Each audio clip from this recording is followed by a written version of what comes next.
Be advised, the opinions and views of the hosts and guests do not reflect those of the station.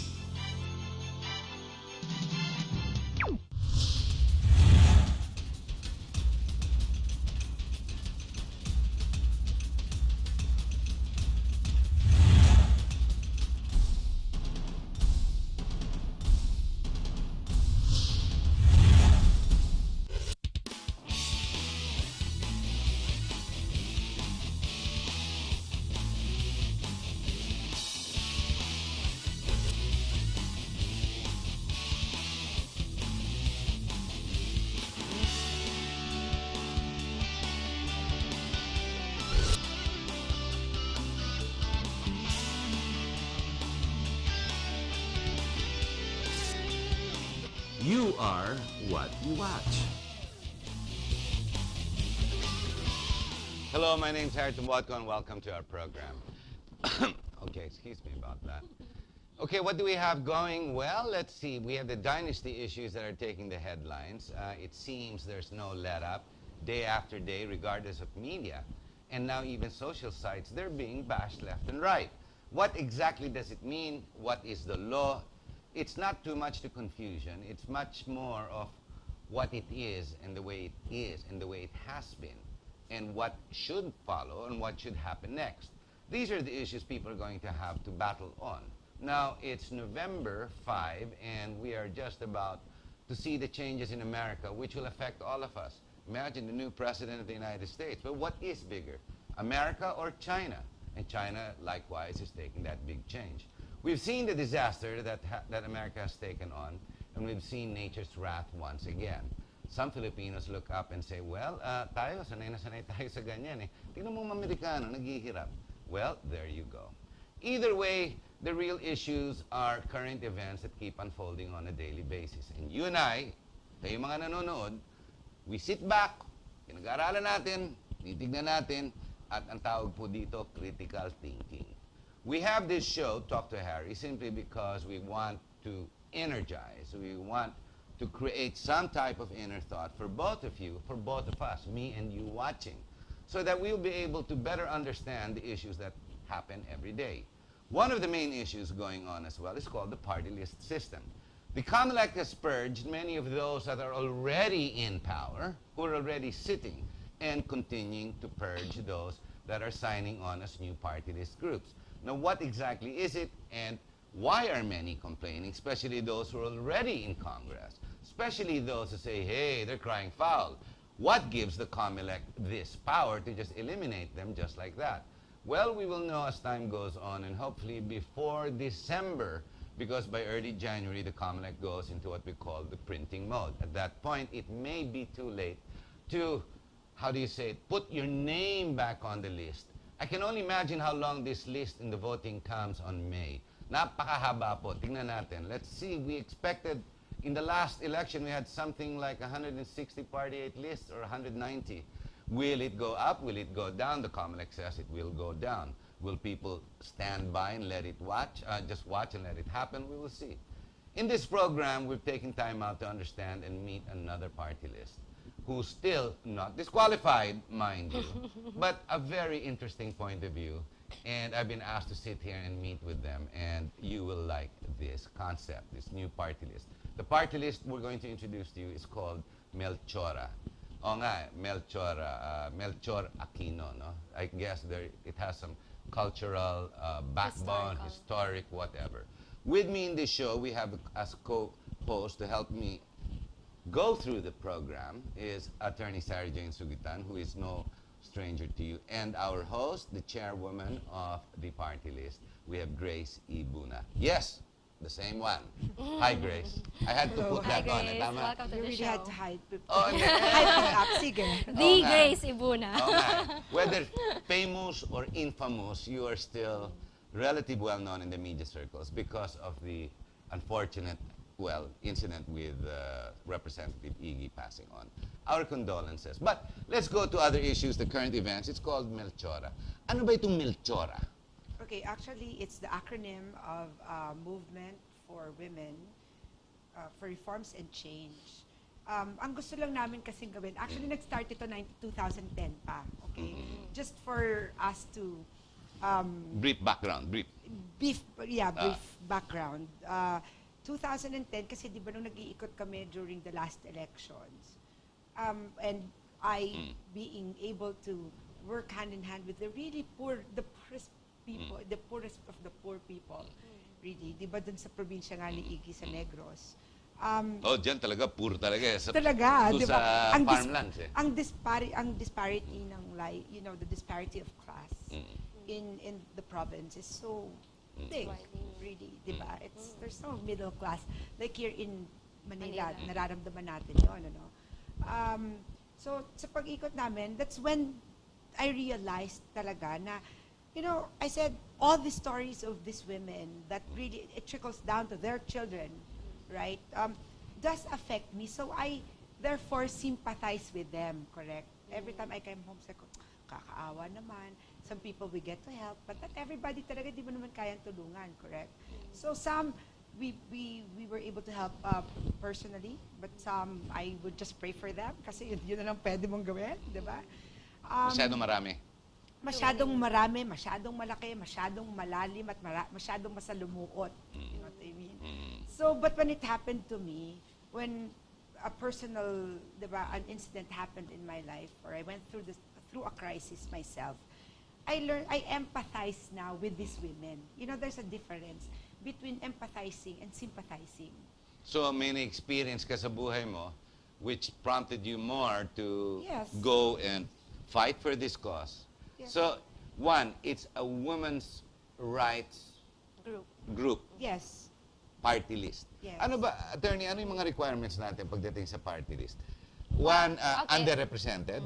No, it has to be a group that represents the marginalized and underrepresented, meaning a specific sector in society that has no one to speak for them in Congress. So we need, the Constitution gave us an example, the poor, women, children, fisher folk, farmers, meaning groups of people in our country who do not have a voice in Congress. So that's why we have the party list system. This is your intention now, to represent these women that you have experienced, met, mingled about, and then after experiencing a very unfortunate, harrowing experience rather, sa nangyari sa'yo, because controversial yung nangyari It nga was sa'yo. very controversial. Oh, very controversial because he was previously married, you have the children with you, and then naging celebrity case, very quickly lang, brief lang, ano? There were legal actions against you pa during time of grief. Exactly. Then nakita mo na nadehado ka, di ba? So, because of this, all the more it empowered you to represent the women that go through this, in life, okay. In In life in general. In general. And you feel that they are not represented in Congress. Because I experienced, again, going back to what I last said, if I will not do anything, diba? I think I will I will commit a sin of apathy. Meaning, kung may chance ako na pwedeng gawin, bakit hindi ko gawin? Tama yan. Diba? Mas, in fact, nung una, I was very happy na to be just at the back of Iggy, diba? Helping out, being, Low profile. yeah, living a quiet life basically. We were ordinary people living an extraordinary life. Okay na ako doon eh. But the thing is, ngayon, parang sabi ko, oh my God, nung na-experience ko kung gaano kaganda yung batas or ng London or ng United Kingdom or ng Amerika or alam mo yun, kung gaano tayo ka-late, gaano tayo Naiwan na. napag-iwanan na. Marami na tayong laws that are obsolete, I think, with how people's or women's lives evolve. Diba? Hindi naman na ngayon, ang mga So babae... you want to stand up to women's rights who are, number one, left behind by husbands. Number one. Well, that's only Abandoned. one.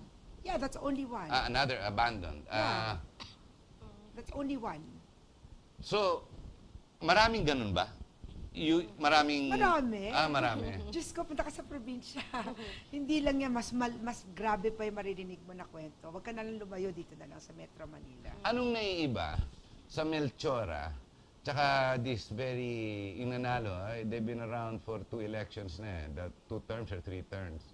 Yung women's group, Gabriela, di ba? Anong naiiba Can you doon? Para makita differentiate? naman natin. Okay. Ma-differentiate natin. No offense. Okay. No offense. Ayoko na ng kaaway talaga. No, this elections, I we just know, want to know why. yeah, okay. Why choose Gabriela or why choose Choose Melchora? Okay, Oh, di ba? well, let's go back to history. Okay, and, you know, it just dawned upon me when I was thinking about it. Si Gabriela, you have to realize, we all know, right, na she fought the war, or she fought against, or she fought the war because in vengeance, di ba, in vengeance for her husband's death. Diego Silang. Oo, pinatay si Diego Silang. Siyempre si asawa hindi magpapahuli. Ganun ang pag-ibig niya. 'Di ba? Si Melchora Aquino, she was 88 years old. She was nearly blind. And it didn't deter her from helping out the wounded. She made her house. She helped cure the wounded soldiers. She fed them until they were well. Tapos, if I'm not mistaken, her house is also used as a venue to meet, you know, to think about how they are going to push through with the With the war. no, it's the reforms, yes. And so what I'm trying to say is, doon kami magkaiba kasi. Sila they are reactive, if I may say so. You know. So they come to the rescue of those na beaten, After natalo na, di ba kasi, after the fact. After the fact. Ang Melchora, iba. Yeah. You want to introduce reforms. Yes. Ngayon pa lang. Umpisa na natin, di ba? Ito ang karapatan nyo, ito yung dapat, di ba? At as what I was, as I envision it to be, I really wish to be able to put up a, you know, free therapy center in province, especially in provinces, that they can go to, you know, para yung tanggalin na natin yung stigma na pagka ikaw ay magpapatingin sa psychologist, may tiniling ka. That's not the case. That's not true. Minsan kailangan mo kasi ng tulong eh. Na hindi kasama sa pamilya dahil normally sa pamilya mo, involved din sila dun sa problema eh. So how can you now help each other kung pare-pareho kayong wounded? If you're all broken. Emotionally distraught. Yeah. Yes, when you're all broken. How can you now lift each other's spirits, right? Or at least see, you know, it's not just iniwan ka ng asawa. Pwede ring natanggalan ka ng trabaho. Or binubugbog ka. Hindi ba? You're verbally, mentally, physically, spiritually abused. You know, there are so many cases. And I think we should begin with mothers because, you know, the Philippines is very matriarchal eh. Di ba yung nanay natin normally yung mas stronger foundation natin. So, what become of the children is actually what the mother is. Attorney, you're with the Legal Network of Truthful Elections. How does Melchora stand in front of you as a party list group? Well, for one, when I learned that we're going to feature them in the show, I was very interested in their advocacy. Kasi it's not just women's rights in terms of, for example, support, etc. It's not just that. It's more of the women who are in situations that we consider taboo or we don't want to talk about or we condemn. That's right. When in fact, we think na, I mean, pardon me for saying, yung term talaga natin, mistress, and then we look down upon these people when, in fact, they may be our best friend, our mothers, our own mothers. In fact, they're not just the celebrity movies, you know, that are being featured as of the moment. These are situations that are more localized than we think and more prevalent than we would care to admit. So, for me, definitely there's an underrepresentation. Kasi this is not an issue in Congress, for example. Of course, we have the reproductive health bill, pero it's not geared towards, it's not viewed from the point of view of women who are in disadvantaged situations.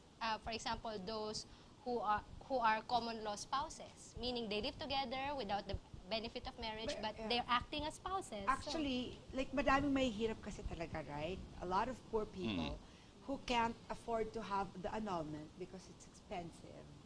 Totoo naman yun eh. Hindi ako sumasakay dun sa issue, but it's Pero true. di ba Katoliko tayo, we don't allow divorce, separation. Divorce is not, but annulment is. Because even Annulment the is. Catholic Church grants annulment. Annulment. Kaya nga sabi ko, sige, di ba, since it's going But to be... isn't it a man's world? I'm only being sarcastic. Ay, Let's no, continue. it is a man's world.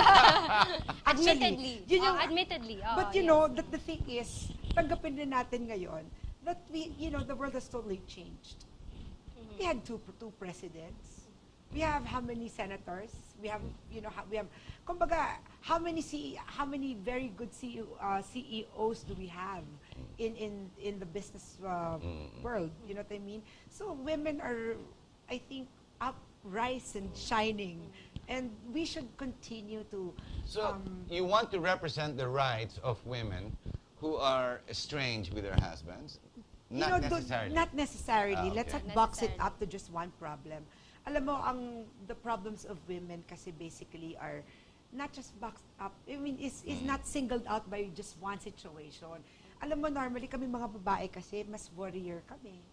Di ba? We get worried about the future of our kids. We get worried about how the income goes, or how much we're going to make. We do the budgeting and all like that. So even the single parents, I think, should be helped out. Although I have gone through several times the Solo Parent Act. It is very limited, I think. Yes. You know what I mean? It's not a joke to raise a child single-handedly. We have women in the House of Congress and the representatives. We have many district and party list groups who are represented by the female gender. Marami ngayon dyan eh. They are not acting on behalf of their gender, you think, right now? Parang nagkukulang sila. Hindi, For example, kasi ako, I go to Congress a lot. Marami ako nakikita mga babae na mga congresswomen ngayon eh. Yeah, okay.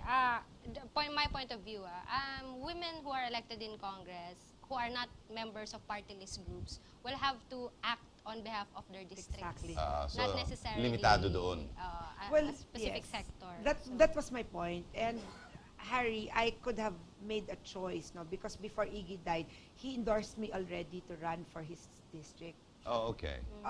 But ang naisip ko, nung habang ako'y nagmumuni, while I was grieving at ako'y Yes. nagmumuni-muni, na, I just, it came to me na, why would I limit myself actually to just limiting, to, in representing, say, the 5th district?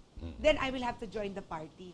The party in itself will limit me to say what I want to say or to do what I want to do, which I believe, right? Or much. So you have a crusade now It's a crusade. It's for national reform Interests, yes. for legislation. for legislation.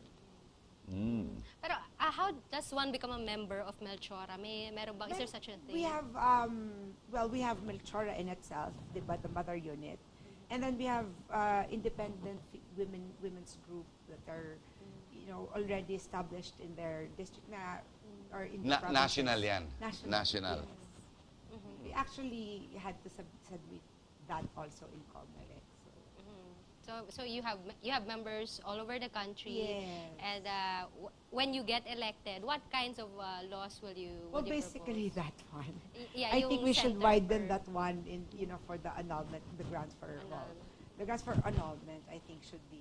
So Ibaba bring natin down ang the fees. konti. For example, Yeah. make it accessible to the poor. Yes, exactly. To everyone, basically. Na talaga namang in bad shape. Kasi I think it's human nature to save your relationship or your marriage. Ako nga hindi ko naisip yun eh. Di ba? Wala bang rights mga babae? Ikaw feeling mo kulang ka ng rights as a woman? Well, put it this way. Do you think ako naman ang magtatanong sa'yo, Harry. Ako? Do you think the magistrate of London would say that the reason why they understand me running in court was because I was deprived of my human rights with the way that one Filipino lawyer says about me? Or the words that she uttered was literally, well, the and way I saw, becoming of a lawyer, I don't think she knows her women's rights. well, your or her human human rights, rights. yes. No, because you had a very peculiar case, a very peculiar situation. It became a test case, obviously, there and over here. Because laws differ from country to country, as we all know. And the culture of the people also differ, di ba? Because their histories are different. Alam ko sa Australia, you stay together for just 6 months. Immediately, your partner has rights in that relationship. You don't need to get married. Yes, in you order don't to need to, di ba? be recognized. Yes, as and a the partner. state will always provide. Now, in America, it leans to the female gender, in fact. The legal protection leans to the female gender than to the men, especially when it comes to divorce, alimony, and all of that. Mas matigas sa babae. But here in our country, You mean more favorable to more women? favorable to women. Women. Well, I don't know. Maybe because I hear too many men or I watch too many TV shows that say kawawa sila, nagugulpi sila ng mga, the alimony takes them, forever. But maybe that's good too, because you're married for, let's say, 10 years, and you move on, and you leave your wife or your spouse, and then eventually you have to take care of them. Responsibilidad mo yan eh. Unless she remarries, and then the legal between both of you is dissipated, yung requirement to maintain, so to speak. Well, Harry, let's go back to what you earlier said. No? I think even if we are from different countries, we are still all human beings. We all still live in the planet Earth. Yeah, last You I know what I heard, mean? yes. Okay. Pare-pare tayo humans. Okay. So, kahit ano pang kultura mo, I think, ang nararamdaman ng isang tao, ng Amerikano, ng Australiano, Inglaterra, ng Espanyol, Ah. ng Pilipino, iisa yan eh. It's human nature to hurt or to laugh or to cry. You know what I mean? We should not, why do we always think within our box or our comfort zone? I think we should think bigger than life in itself. Diba? Kasi kung ganun yung pag-iisip natin, hindi talaga tayo uunlad as a nation. I think, okay? Do you think the Filipina woman is ready to stand up for her rights? Ikaw, attorney, you've seen this, umiikot kayo with Yes. Lente. They immerse with the different Yes, communities. good. Does the Filipina woman stand up for her rights now, or does she accept the misery that she is made or given by her, by her partner in life? Well, in humankind's history, leaps have been made only by one person. So it only takes one. It doesn't. We don't need the entire population to start a trend. Just one, and then the entire public or the sector involved will follow. So see here, it's a unique situation in the sense that it's taboo in our culture. We don't talk about it, and yet we know of it. We are so interested in it, and yet no one has formally acknowledged that, hey, they should have rights. We should have rights. Or can we? Or we should Why be can't we treated. redeem ourselves? Why can't we? Let's look at the positive side, diba? Redemption. Correcting ourselves. Kunyari nagkamali ka na nga minsan, magkakamali ka pa ulit, diba? Parang ganon. Wala ka na bang, hindi ka ba pwede makatikim ng langit after ng impyerno, diba? Ganon. Okay, we're at the bottom of the hour, and we're going to have to take a short break. Ladies and gentlemen, I guess the real issues here is human rights. The real issues behind this is man, woman, it's one and the same being. After all, this is what our religion teaches us. Our culture, our laws, obviously seemingly antiquated in some areas. For example, women's rights. It's probably correct, it's possibly correct, because unless you're really exposed, then you really won't make much out of it. And if you're comfortable, you won't really care. You just stay home, marami ka naman pera. Pero kung ikaw ay nabubugbog, ikaw na iiwanan, ikaw ang ginugutom, ikaw ay tinataboy, sinasaktan. At tuwing huhingi ka ng hustisya, ang batas ay bibueltahan ka pa, ikaw pa nakukulong. Baka naman sakali, baka tama na at baka kailangan na talagang... We need change. We need change. We need Exactly. change. Okay. We'll And be right reforms. back. All right. Very difficult when you have two women and you're alone. We're going to have to take a short break. We'll be right back. We'll get right back into it.